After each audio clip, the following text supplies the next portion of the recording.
Hello, this is Writers at Work, a podcast for readers and writers about the joys, heartaches, challenges, and satisfaction of the creative writing process. I'm your host, Jim Fusilli.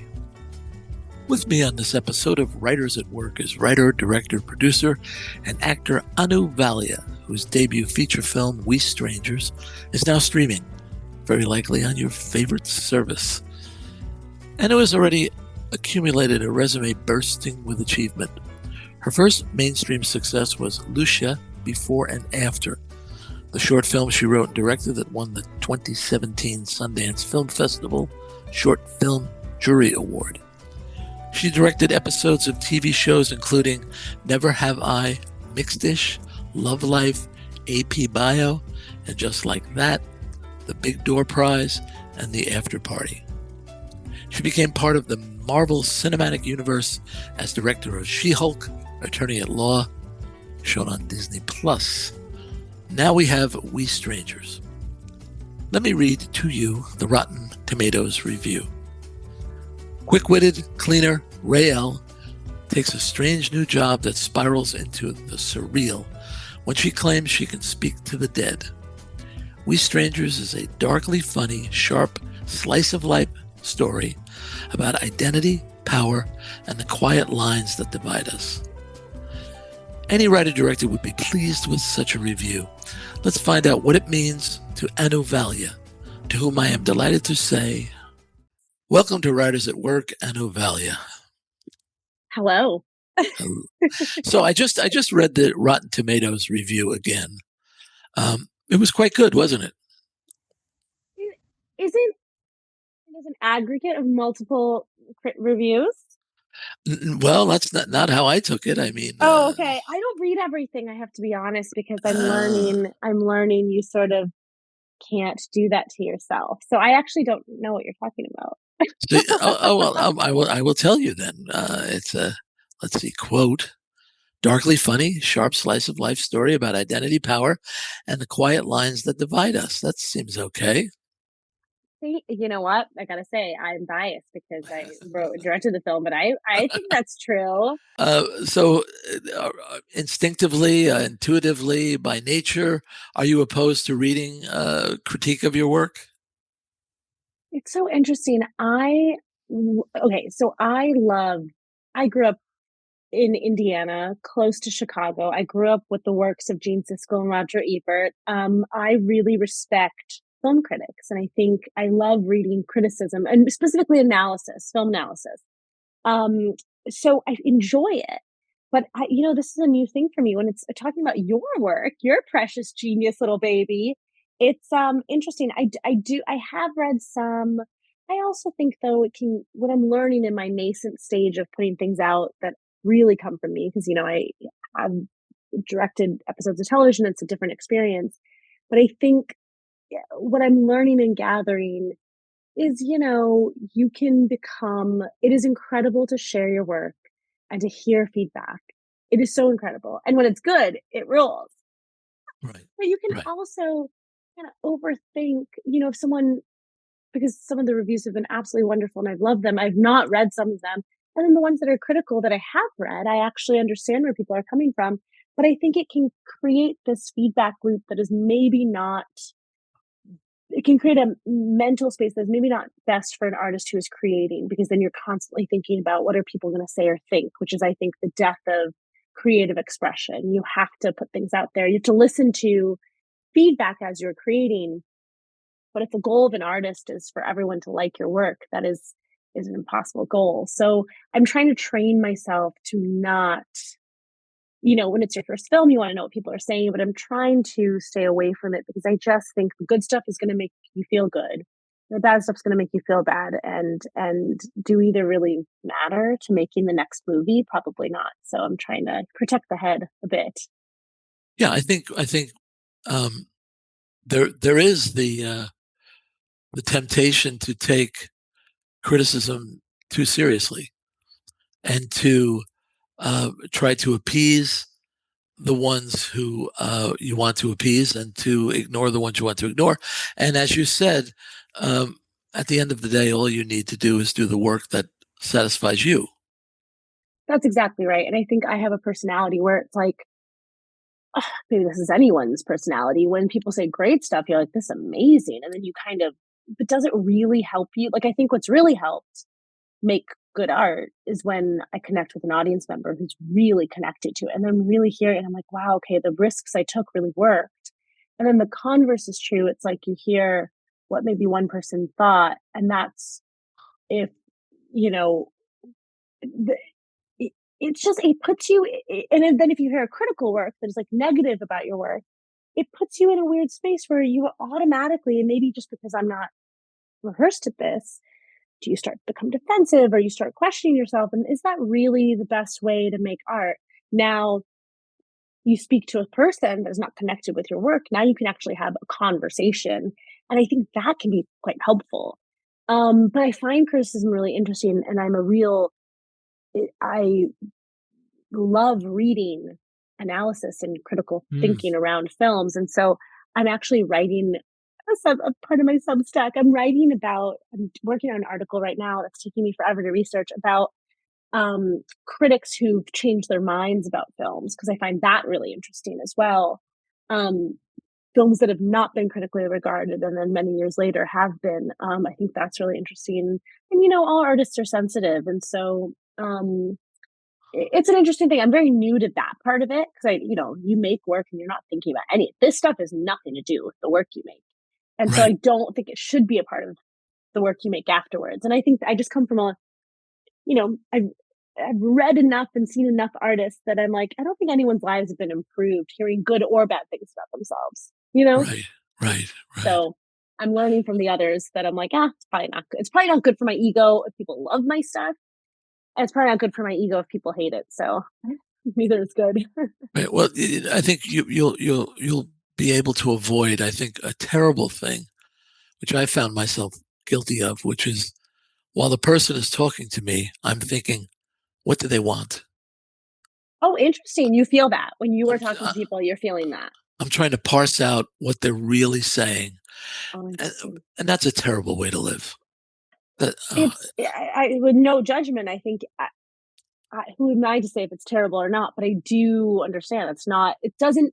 We are all in service. We're all trying to be present. That's why everyone's trying to meditate. Trying to the secret. It seems the secret to life well lived is being present. So I understand that maybe your goal to be like, how can we be maybe more present and not thinking what is this person really thinking is probably for correct. the best. But I Yeah. understand that. Yeah. So at what point in the creative process do you Mm. begin sharing your work? Is it at the script stage? Is it at the seed of the idea stage?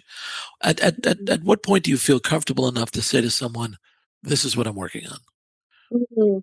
It's interesting because I feel like um, there's something. I'm sure you've heard about this before. When you're working on something at the very beginning stage, writing, usually ideating, there can be, because if you're excited, this joyful thing of like, oh, I want to share what I'm talking about. But I've read and likened this to like when you say you're going to work out, but then you just talk about working out, and it kind of fulfills that kind of itch to do something. So I Yeah. try, and then you don't actually do it because you've already gotten the positive feedback of like, oh yeah, I said I was going to work out and then I didn't, but people just were proud of me. And so I actually feel like I'm a little different now than when I was working on We Strangers, because I also just think the nature of the business is people ask you what you're working on and you kind of do share a little bit just to, I don't know, it's to seem like you're not just sitting around worrying.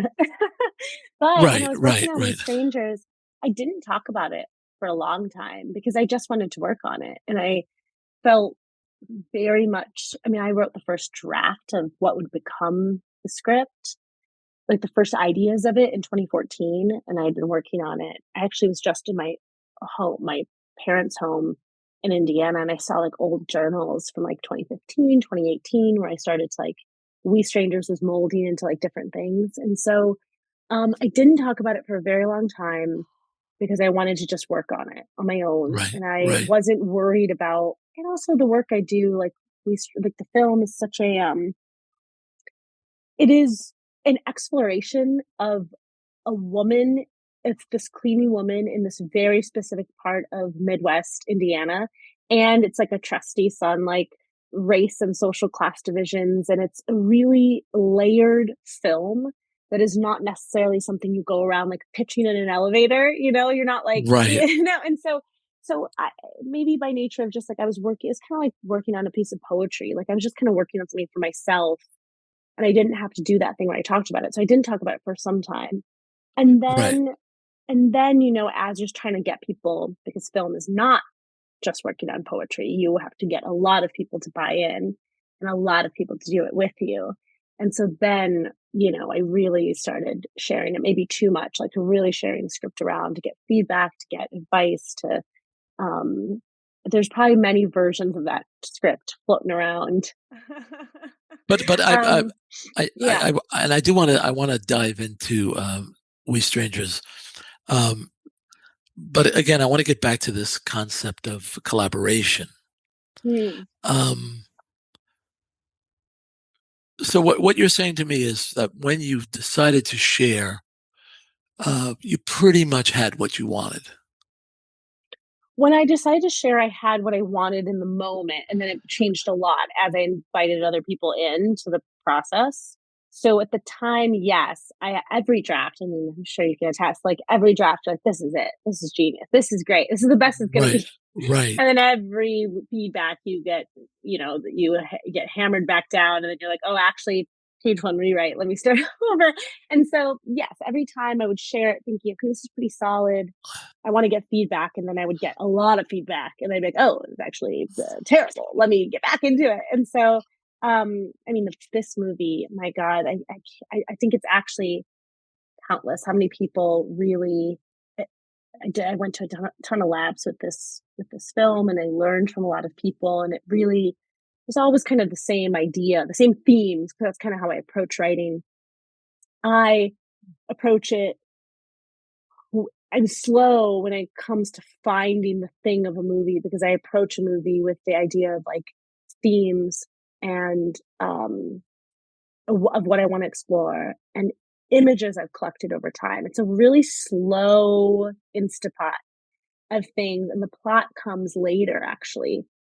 I mean, you hear about Okay. yeah, like, you hear about musicians that, they're writing, like, the melody first and then the lyrics come. I think that's really similar to how I write. I start with themes and ideas and then the plot will start to form and kind of reveal itself to me. And it's like how the projects I'm working on now, it's the same. It's kinda like and then slowly that's why it takes me a long time, 'cause then slowly, draft after draft, like, it kind of feels like you're sculpting marble, like, it it's I really work from the inside out as opposed to the outside in, yeah. Anu, when you came east from Indiana to NYU, um, did you have a specific preference? Did you want to be a screenwriter or did you want to be a director? I wanted to be a director. I went to Tisch Film School, and I'd grown up watching the movies of Fellini and Tarkovsky and Kieslowski and Satyajit Ray and Agnes Varda, and I really wanted to make film as poetry, like cinema as poetry. That is what I wanted to do, and it wasn't until I came to school that I learned, like, of, like, the American system of filmmaking and, like, and also understanding, like, straight up just 3-act structure. Like, I didn't know any of that stuff. I really wanted to just make beautiful images that moved you. And, and it's and then in my sort of, I left college very misguided thinking like, I won't get $1,000,000 to make my little art piece. Like, I was both naive and also, like, very strong-willed that, like, I know that America and American companies aren't financing these type of films, but they'll finance mine, and I was, absolutely wrong about that. Well, And so I had to take a lot of other jobs, and that's actually how I found my way to comedy, and so I ended up doing a lot of working in comedy because of I had a rude awakening that no one's gonna finance my movies. right. I wanted to ask you about how you found your way to college humor. Maybe we should Yeah. tell people what college humor is.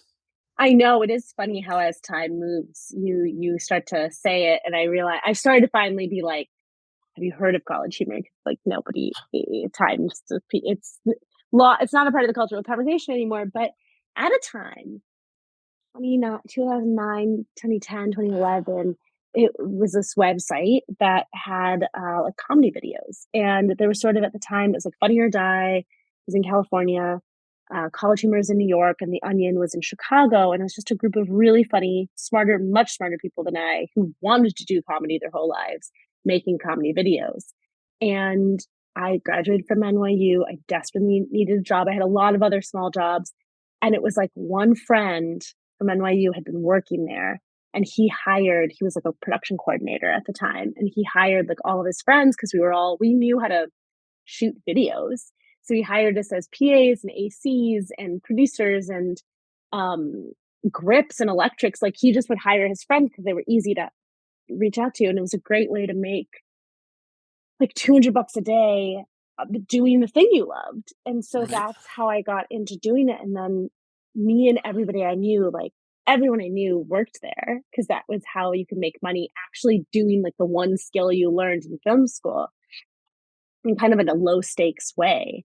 And it was a bunch of 20-year-olds just kind of making videos. And through that, I met a ton of incredible writers, directors, actors. Like, it's no secret that improvisers make incredible actors because they are great listeners. So I would like steal the actors who are these like comedian actors and put them in my really dramatic experimental shorts and then use the equipment. I was managing all of the gear at College Humor, and so I would use their equipment to make my short films. Now, was there a writer's room, or were you responsible for writing your own film? There were at College Humor or Yeah, my at College Humor. oh, yeah, yeah, yeah. There was a team of writers. I was just a producer there, and for a brief stint, I was a cast member, but I was just producing. I didn't even direct for them. But yeah, no, there were a team of writers, and they all went off to have incredible, illustrious careers at SNL, at The Daily Show, at John Oliver. There were some really smart minds at that early time at College Humor when they were just doing like fart and poop jokes. They Right, were right. really brilliant, brilliant writers there. And so, but my job when I was there was to take their sketches that were sent to me, and then there was a small team of directors, of which I was not, and produce these videos. I produce like 2 videos a week. Are you a natural collaborator?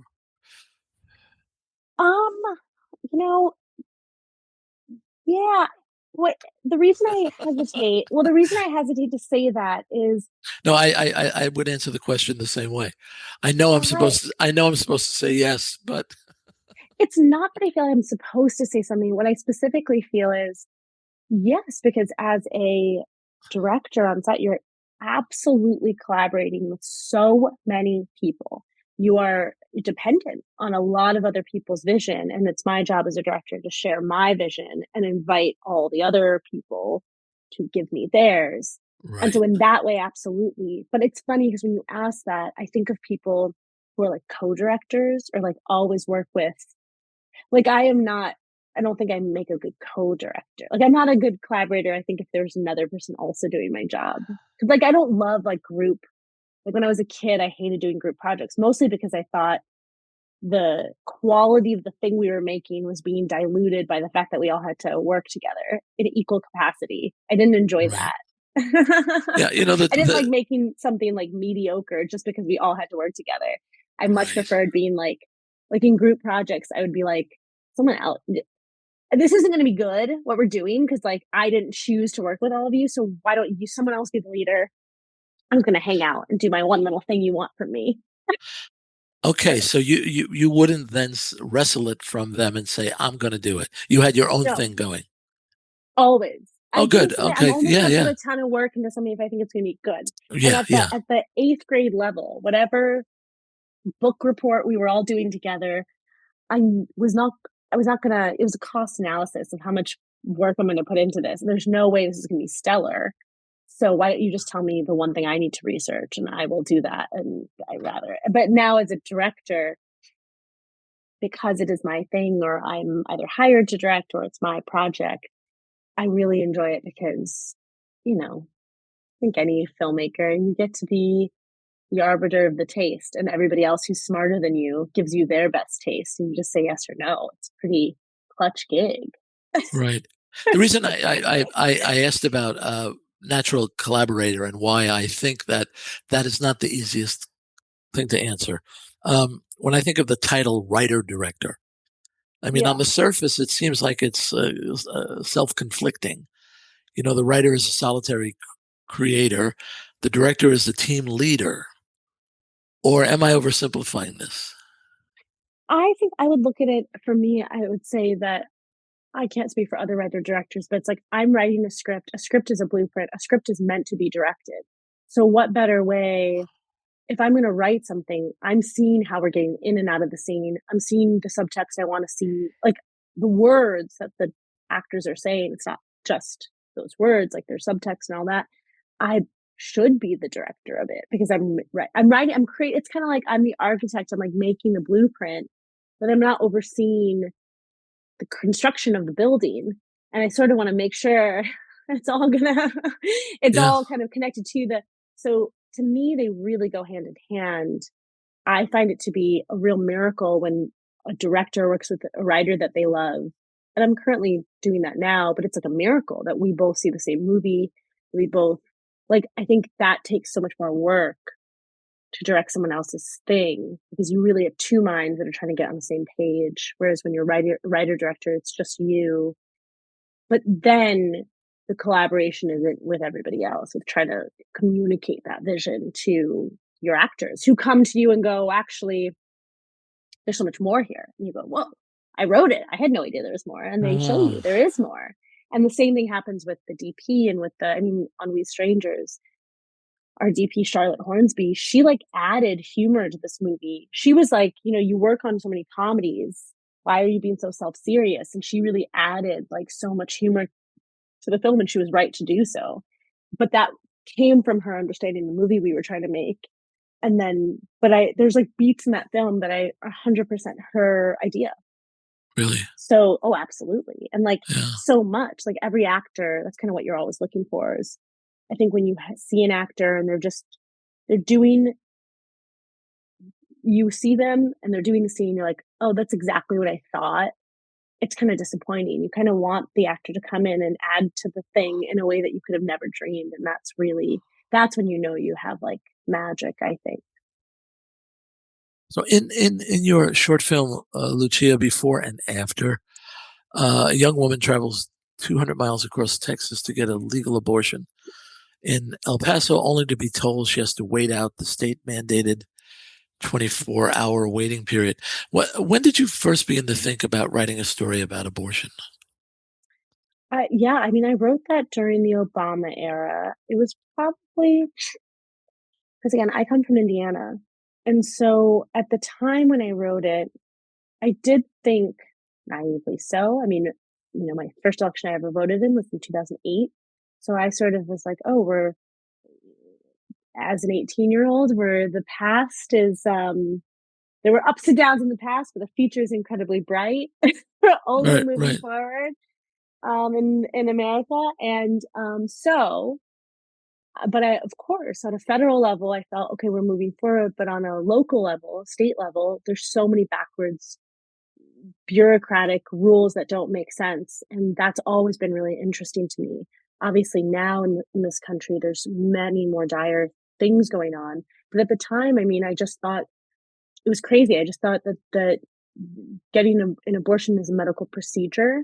And the idea that in this country, um, having access to one, and especially if you have an early abortion, a fairly simple medical procedure is so difficult and so bizarrely like the bureaucratic obstacles with which someone would come across in this country are so different than other countries. I think it's inherently dramatic. The idea that there's just weird, archaic, specific rule that's specific only to this state. Like if you don't come from this country and you look at how America's division of rules in each state, it's so confusing. It's not like that anywhere else. Like it's so bizarre. And so I found it to be like, well, this is an inherently dramatic thing, a woman having to travel really far to get a medical procedure done. And when she gets there, she doesn't know that there's this very specific rule where she has to wait 24 hours to think about if she wants to do it or not. I mean, you don't have to do that when you're getting chemotherapy or something. And so, like, the idea was also born from, like, I'm a big fan of Agnes Varda's movie Cleo from 5 to 7, Uh, where the lead Cleo is waiting to find out if she has breast cancer or not, and the movie is the 2 hours in between while she's waiting. And obviously, the movie is not just about waiting; it's about beauty and aging and death and a woman's place in society. And so I thought that was sort of my inspiration of, like, oh, this woman's waiting period in this place that is very different from where she is. What can we learn about this person while she waits? well, what So I yeah, thought was very, oh, I'm sorry to interrupt. What I thought was yeah, very effective is we, the viewer, just think the situation is absurd. Um, mhm. but I don't believe that you ever tell us to think that. I'm happy to hear that. You know, Well, I also just think, like, unless you're making documentaries, because I think I do come to documentaries to learn something, but I right? don't go to fiction storytelling to be told what to think.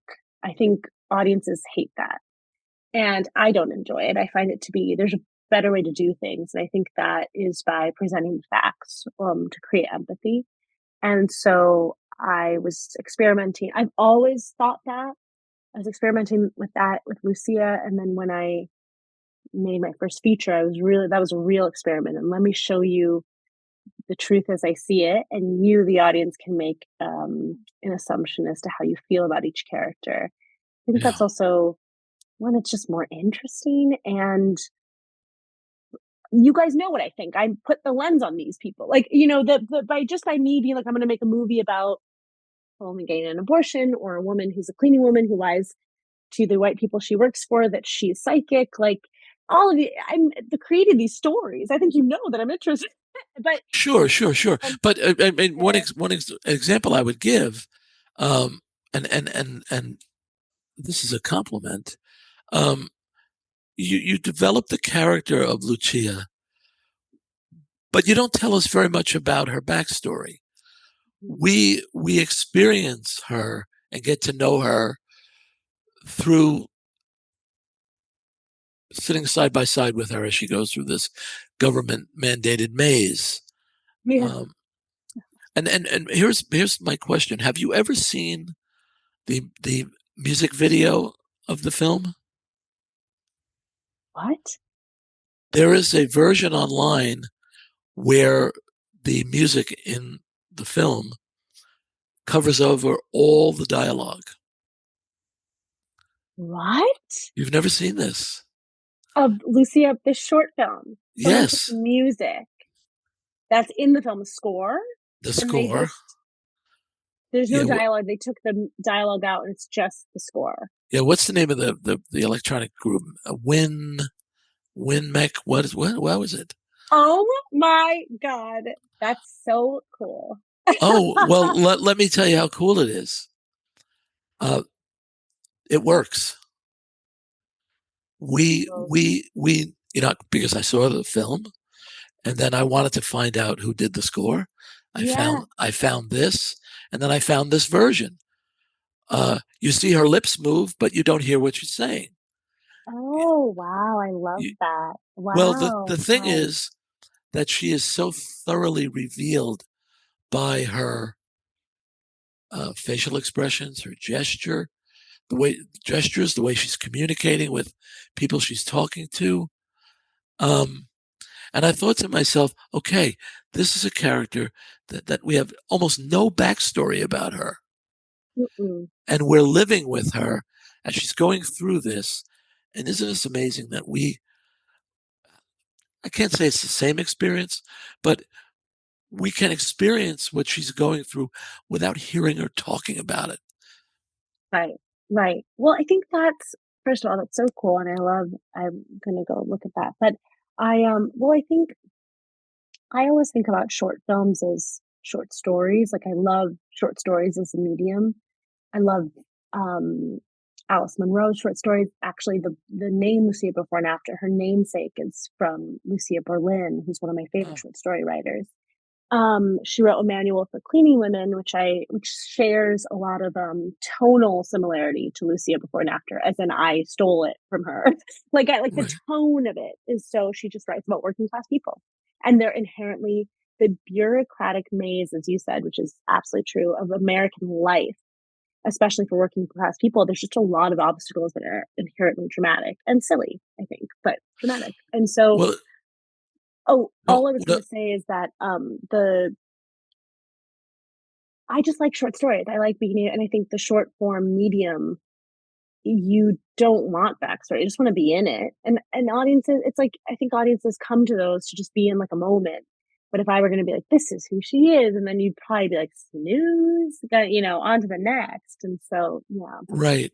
Well, what I enjoyed so much about it is that um, I could imagine, and this is quite the stretch of the imagination, myself in her position. right. Oh, Meaning, cool. meaning, there's no explaining this thing. There's no talking through this thing. It's a ridiculous situation, um, and we're powerless against it. And Completely. I mean, I've felt that, my mom's a doctor, and she's really seen the other side of it. And I've been in uninsured, weird, I've had bad insurance that was, I felt quite predatory. I've gone to so many different hospitals and just trying, and I just thought, it's crazy. Like, you're just trying to get medical care. And this is with a lot of things, but it's so ghastly how many hoops people have to jump through, and it feels very inhumane.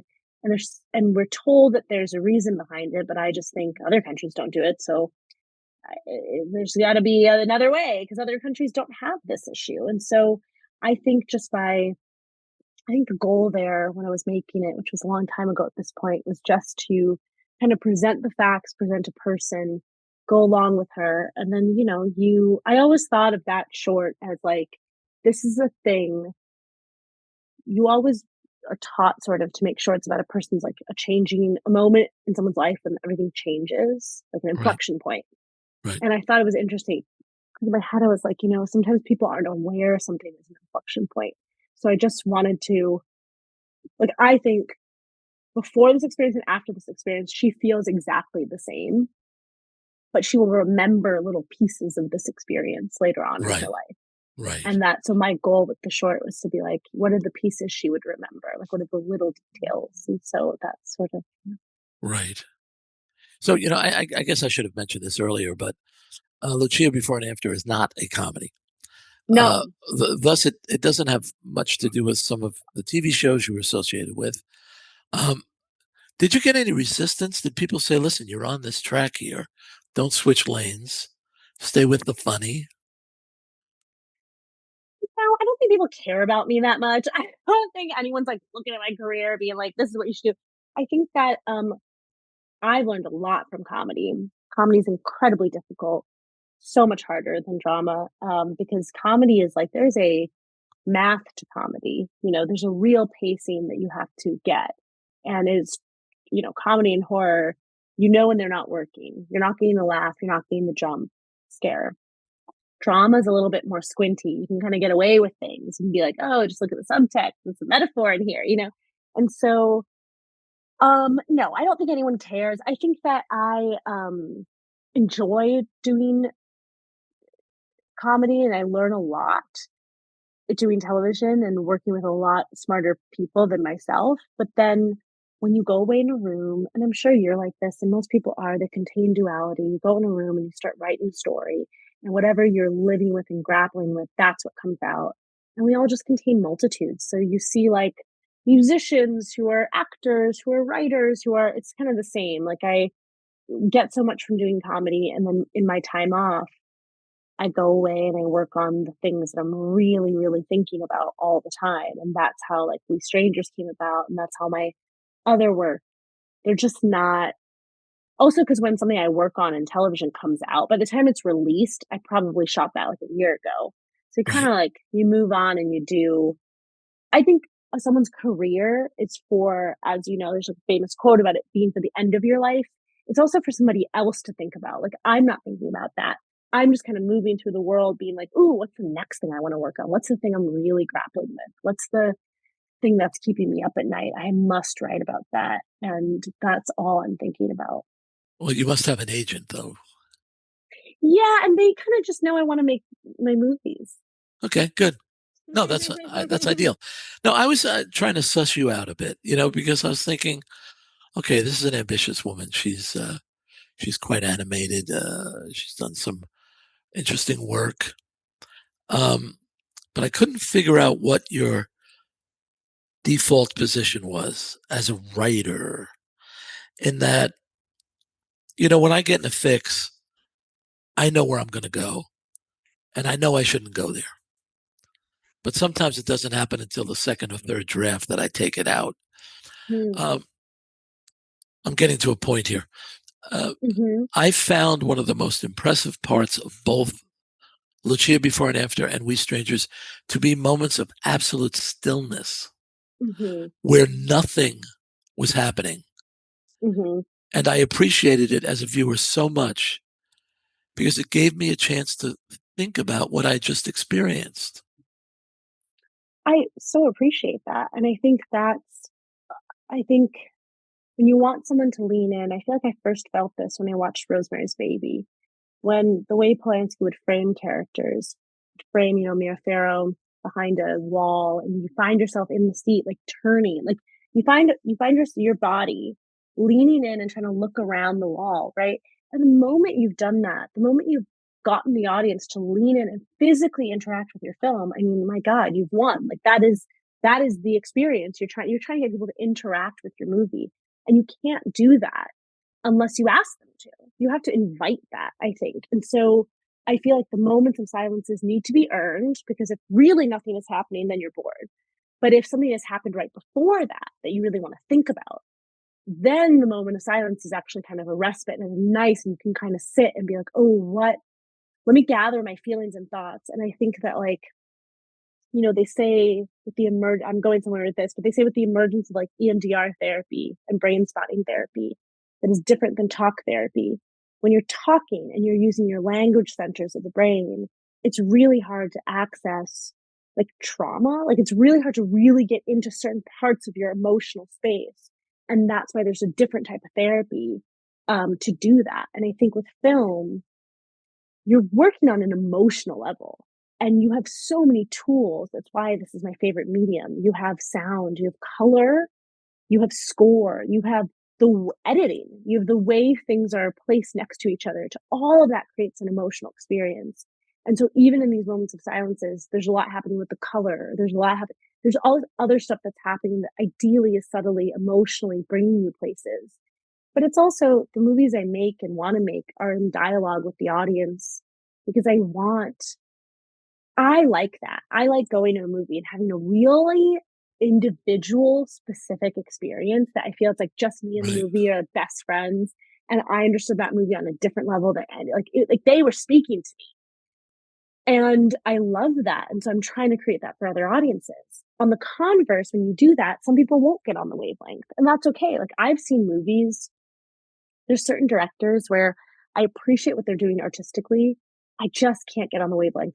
Their preoccupation is just not mine, but that's okay. They're profound directors that touch other people. And I think that is my goal in terms of wanting to make the movies I want to see. And it's an incredibly subjective thing. I mean, it's like choosing a friend. Like you can't always use language to be like why you like somebody. Right, right. Yeah, so to We Strangers, I saw two storylines in the film. One is whether Ray can fulfill the responsibilities of parenthood, and whether the borders established by race and class blind the entitled. Is that fair? That's beautiful. That's a beautiful interpretation. I think, God, that's really lovely. I wouldn't describe it in those exact words, but those are absolutely themes in the film. I think that like the it's funny because like people have really interpreted that those kids are Ray's, and they're not. Right. They're her best friend's kids. And also people have interpreted that they are a queer relationship, and more power to them. It absolutely feels that way, but they really are just, I wrote them as best friends, but whatever, they're in love with each other. But Right. yeah, so her, I would say I love that you interpreted that. And again, this is what I love about this film is I learn things from other people and I go, oh, I love that. That's where your brain went, and that's in there. It's in the movie. I think I think the idea that the price of being a part of a community is annoyance and you are needed. So yes, in terms of, you say parenthood, I think it's that the familial ties she has are a responsibility and can absolutely be a drag, but they are also giving her community and make her have purpose in life and are also a net when she needs them. And that is what is pulling her on one side. And then the thing that's pulling her on the other side is this work life where she enters a world where she is not made to feel comfortable and she is not treated as an equal. And so she takes power to create a space for herself. But you were saying something about the entitled that I forgot. What Yeah. was the second thing you Let's. said? Yeah. Do you mind if we stick with that first theme, if you don't mind? Absolutely. Absolutely. Okay. So I won't use the word parent, but she's more than just a neighbor, right? Hmm. Okay. So, um, and I think you handled this very well.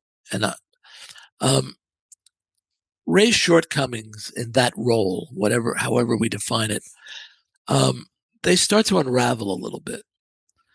And the mom is really counting on her at times. Hmm. And the mom was I love the mom, and we appreciate her. But as a writer, you didn't tip the scales too soon. I didn't have the sense Ray would not be there until she wasn't there. I'm so glad. So was that the writer in you who knew how well patience can serve a story? Yeah, I think it's the writer, but it's also what the actors are giving. It's also what my editor and my DP and production designer, what we all bring, because I've been working with this group of people for a long time. Like I've made these shorts with all the department heads. So I think that, yeah, I think we should have patience. I think to answer a question before it's been asked is a bummer. And so I like Right. to sort of I just like to present people and just like present them kind of without bias, where obviously the bias exists because I'm choosing which scenes to show you them. But I'm trying to, yeah, she is the simplest way I can say it is like she has really strong bonds. Ray, the lead, with her mother and with her best friend and with her best friend's kids. These are really, really strong bonds. But then the drama of the movie is how those bonds get tested when she adds this sort of, this is the gig economy we're talking about, all of the yeses she has to say to get more money, how that pulls at her home life and her responsibilities that don't cost her money but are still responsibility. Like they don't pay her. These responsibilities she has at home do not pay her, but they're equally as important. And I Right. kind of just wanted to look at that. Regarding the other plot line that I mentioned, privileged white people hire Ray to clean their homes, but she persuades them that she can communicate with the dead, and to a degree, at that point, they become subordinate to her. Hmm. She has power over them. Is Ray guilty of anything there? I mean, listen, she lies. They believe her and she runs with it. I think there's something very human to being like, oh, I didn't really see, I wasn't thinking about that. Like it's not a premeditated idea, and I think that's very human. Things just slip out of our mouths, and you don't think about them, and then you kind of snowball, and you go, well, I can't really backtrack on this, and then let me, yeah. I mean, sure, she is manipulating them, and um, but also it's coming out of a system that she has had no say in, like the system that's been created around her, um, where the she walks into these spaces and she's barely noticed or seen. She's made to feel uncomfortable. There's these like but the people she works with are not bad people. They Well, honestly think they're being quite nice. Like, I really don't think, like, even there's a scene with Ed who, they're in her basement and he is trying to connect with her. And the only way he knows how to connect, like, if anything, he's the nicest person to her in the whole movie from the people she works for, because he wants to be close to her, but the only way he knows how to connect with her is to another group of people. right, right. And so I think that's just, again, it's just me observing. Like, I don't think they're bad people, but I don't know, Ray is doing a little wish fulfillment for me, which is like, yeah, it'd be nice not to feel like a second class citizen for a change. Wouldn't that be nice? So Right. why does she, I don't We know. should we I should don't say know. that Dr. Patel is, by American standards, not white, correct? Yeah, yeah. He is an Indian psychiatrist who So brings her into the world. he's somewhat empathetic to her, right? I don't know if he is. Like, I think that's also part of the film is that he invites her into this world. I think there's an unspoken, okay, we're sort of on the same side of things if we're talking about like whiteness as being on like there's like the scale of it. Okay, here's the white people are over here, and then this brown man is inviting this black woman into this world. So I think there's an unspoken trust that sort of gets broken because Dr. Patel is actually not really uh, interested in making her feel comfortable or anything. He has his own kind of life that he is Right. in the trapped inside, and so that's kind of also a part of the film, that I'm trying to look at subtly, ideally, because I think you live this on an everyday. Everybody lives this. Like, to me, this is completely what it's like in the Midwest. And I think you've seen it a bunch. I don't need to tell you. I don't need to be like, hey, it's a movie about race, but it's like just true. It's just that all that stuff goes unspoken, because it's just true about American systems. Oh, right. The white people are particularly stupid. I mean, I would say I'm not trying to be PC or anything, because when I hear that, I feel like there's like a I didn't judge them in the same way. I just think they were blind. I think this is also a movie about being truthful, and so Ray wears masks. She changes herself. She's a chameleon to the people around her, and it allows her because she can read people because she's truthful. And I think Jean and Tracy and Ed, the three main white characters in the movie, I think they're just blind to the trappings that they are inside. And so I don't know if they're stupid as much as, because I don't think Tracy's stupid. I think she's blind. She is in a lot of pain, and the Yeah, pain that yeah, she's in yeah. causes her to be like bitchy and stuff. But that's because she's a pain, sad person who's got a hole inside her, as Ray says, and Jean is in love with a man who doesn't love her. And so that's kind of where all of this acting out and stuff is coming from. I do hope it's rooted in character and not just race. No, I mean, there's a conversation that the men are having about whether they have enough ice for their party. Yeah. God, it's painful. But I thought that was the most overtly funny scene in the film, and in a way, I kind of resented these reviews that lean so heavily on funny, because I think there's a lot more going on than funny. For example, the character that you just mentioned, Jean, I think Maria Dizia plays her so beautifully. I mean, She does. she's so But I don't even think I think funny is a high compliment. And I think that's kind of what I've learned. Being funny to me is like, if it makes you laugh, then it's working on many levels, I think, because I think making someone laugh is really hard. And so I don't know. I think that I take it as a compliment. okay. So I just one more about this, but I've seen the film twice, and I encourage people to stream it immediately.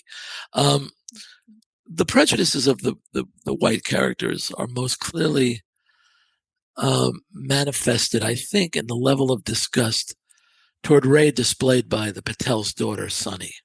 Hmm. Um, so we don't see an improvement in social awareness in her generation. Oh, interesting. interesting. No, again, I think that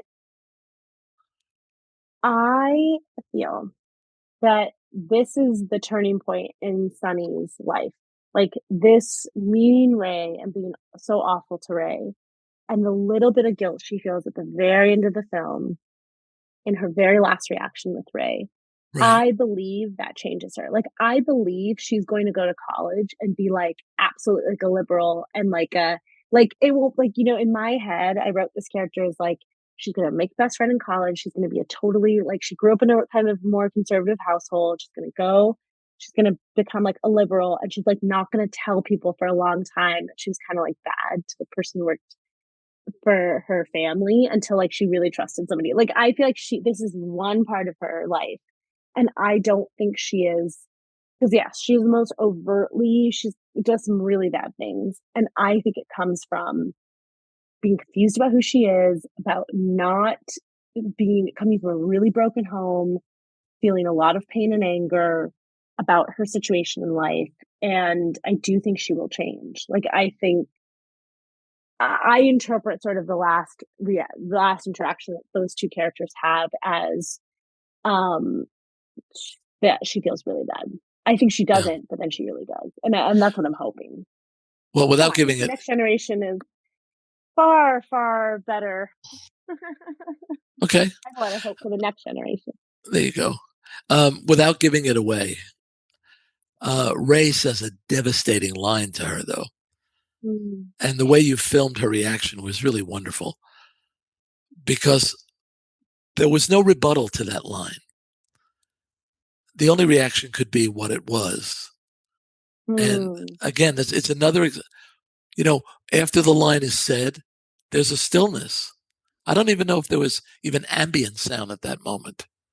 Ray says it, she reacts, and you let that moment linger. Hmm. Anyway, so what's next I for you? love that. Oh, it makes me so happy. Actually on set, it was scripted as something else, and I now can't remember. And I remember me and Kirby and Misha, the actors, we were just like, "This isn't the line. Like, what is the line that is so devastating?" But it can't be like Ray is really it has to be on this line. It took a bit, and I remember that was one of the most stressful days because we had to find that line on the day, and I was like, "Man, I really hope I get this one right. Like, we Mhm. hope this is the one," and I can't remember how we landed there, but I'm so grateful that you Oh did no, that. it's Like, what memorable. is the worst thing you can say to somebody without stooping to the level of a child?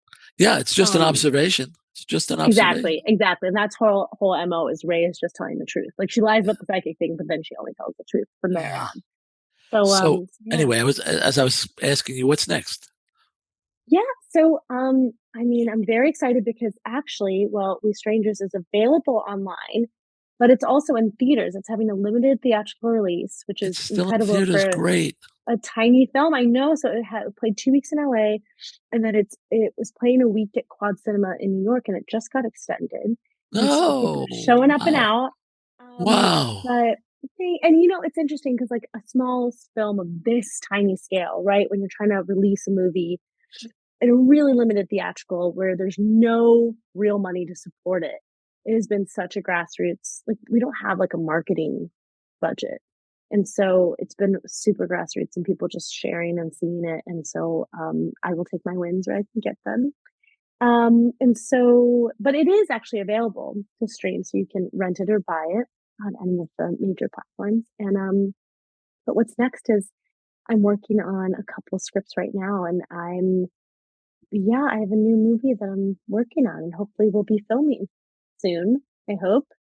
Um, yeah, but I'm nervous to say much more about it because I Okay. do want it to be a Sure. Sure. surprise. Because it's the My gu- rules. my guest on Writers at Work has been Anu Valia, writer, director, producer, and actor. Her debut feature film, We Strangers, is now streaming and is in theaters. It's well worth your time and your interest. Anu, thank you. Thank you so much. What a pleasure. Writers at Work is a production of Bliss Publications. Erin Mitchell is our producer. Music is by Joni Mitchell, performed by Keith Jarrett. For more, see writersatworkpodcast.com I'm your host, Jim Fusili. Until next time, happy reading.